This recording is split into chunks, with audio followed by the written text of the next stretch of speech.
मल्लापा विरापा मस्ती सराफ पेढीमधून आज electric bike हे बक्षीस देण्याचा कार्यक्रम घेण्यात येतोय.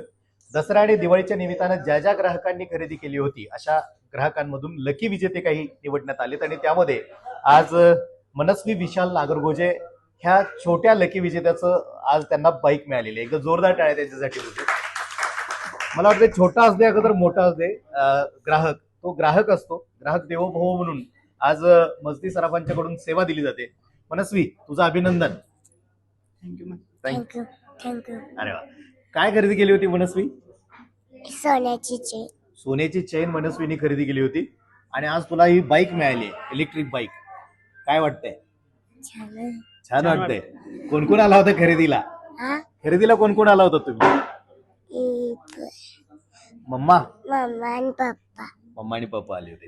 तुझ्या नावावर खरेदी केली होती त्यामुळे आज तुलाच बाईक लागली. मग आता ही गाडी तू चालवणार का मम्मी पप्पा चालवणार? Mummy papa. मम्मी पप्पा चालवणार. अरे वा, छान. मनस्वीच्या नावावरती खरेदी करण्यात आली होती.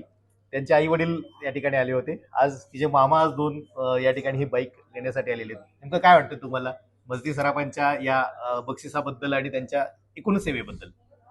खूप छान वाटते.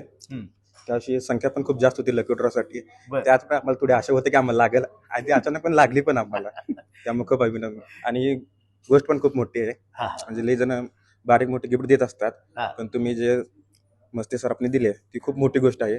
त्याबद्दल अभिनंदन. क्या बात. तुमचं कॉंग्रॅच्युलेशन. तुम्हाला ही झालेली आहे. आणि मनस्वीनं आता तिचं वय किती? 4. चौथ्या वर्षापासूनच बक्षीस जिंकायला सुरुवात केलेली आहे आणि मला वाटतं पहिलं एवढं मोठं बक्षीस मस्ती सराफांकडून दिलं तिच्या आयुष्यात मिळालेलं आहे. मनस्वी, तुझ्या आयुष्यात अशीच भरभराट होत राहू आणि अशाच पद्धतीनं तू सोनं खरेदीसाठी वारंवार मस्तीमध्ये येऊ, अशी अपेक्षा. पुन्हा एकदा अभिनंदन आणि बोलल्याबद्दल धन्यवाद. धन्यवाद. थँक्यू.